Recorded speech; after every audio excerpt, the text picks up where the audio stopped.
Good morning, gentlemen. April the 12th here in Central Illinois, the most corrupt and bankrupt state in the Union. It always bears repeating, always. One of the first mornings I woke up and not looked for a Texas clock tower to climb. And those of you who are my age will know exactly what I'm talking about. And if you don't, well, Google it. You'll find out. But this is what we're up to. I don't have many accessories on my layout.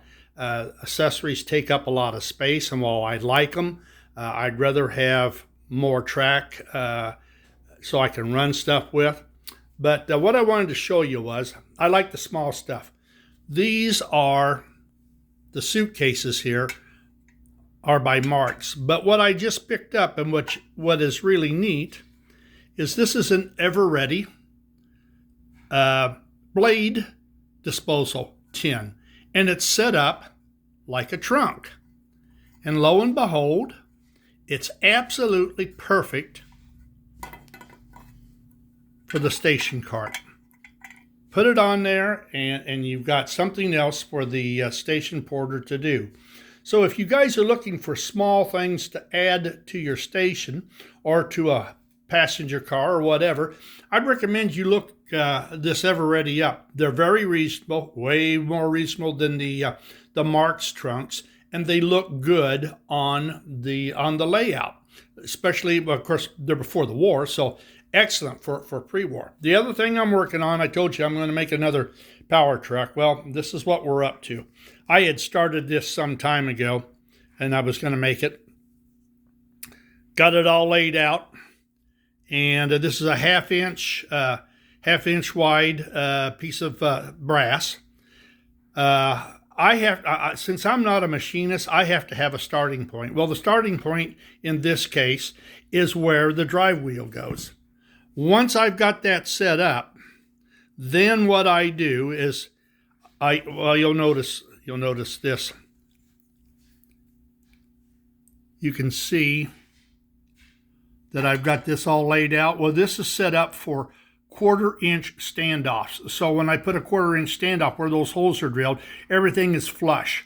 And that way it makes the whole frame will be nice and rigid. But what I have to do, because I don't understand the mechanics of gearing, is once that wheel is where I want it, I put a geared wheel on there, and then I take this secondary gear, and I get what I consider a perfect mash as best as I can get, and I super glue it to the side of the plate. Well, once the super glue is hard, I take the drive wheel out, I put it in my machinist vise, I get everything squared up, and I drill the hole out. I have a starter bit, and I put a dimple in it, and then I proceed to go with either a 42 or a 43. You can use either one for a 440 screw. And I go ahead and I drill the hole and I thread it so that I can put my, take this off. All this is a round standoff. And it happens to be the exact same outside diameter as the inside diameter of the gear. At that point, I go ahead and I check the mesh. Now, sometimes these gears, you do this and you spin it and they are absolutely perfect. Other times you'll spin it and they'll have a tight spot. Like I say, since I don't know the mechanics of gearing, I have a super fine jeweler's file that's V-shaped, and I dress the gears where it's tight until everything spins nice and smooth. Now, originally, I was going to use this gear. That's what I made it for. Can't see what I'm doing. Whoop, there we go. And, since I've only got one hand, just believe me when I say that I can put the wheel in there and it spins it nice and smooth. So this is set up. But the problem of it is, this is a different gear ratio as compared to the power truck that I built for the dump. I believe this is close to 16 to 1 with this gear. I think it's 12 to 1. So what I will do is, I'll use this, but I'll just go to the other side. I'll go to this side, I'll set everything up, and I'll make it for the 12 to 1, and then we'll go ahead and we'll mount the motor. All that will fit right in here. I will cut a slot. We'll get it all set up. I will cut a slot so this will just drop right down, and the front will ride on this front axle.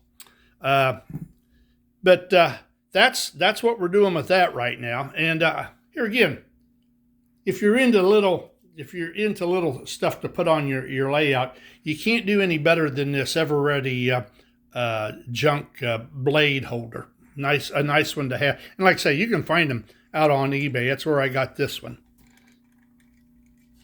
So we'll set it over there on the cart and we'll call it good. The other thing, you know, I always the cabs on the dump to me look huge, and I've showed you the original. Same thing, ugly and big.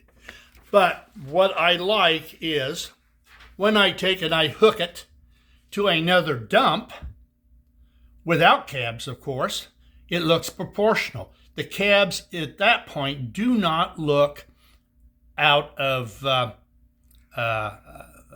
place. They look like they belong.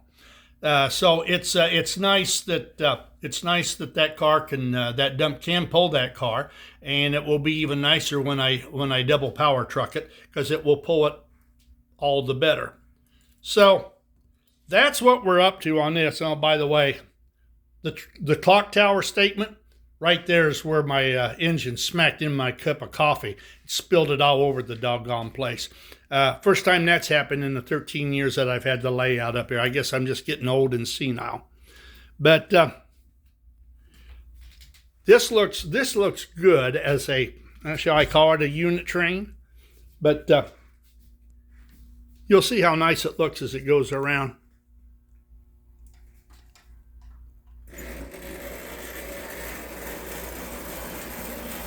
The proportions are just right.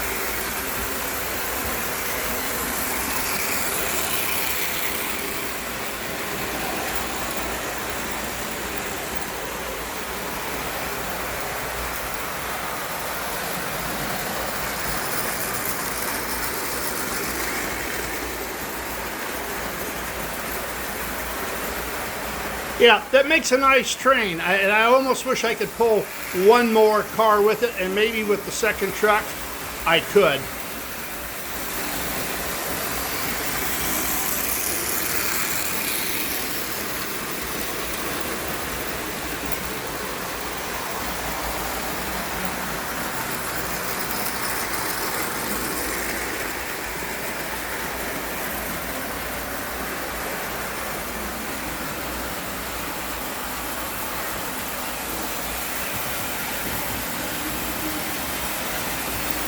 Smells like coffee up here. I wonder why.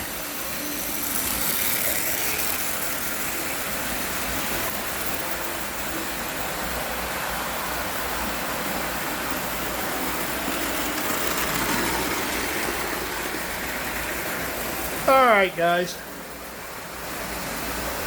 Enough of the silliness.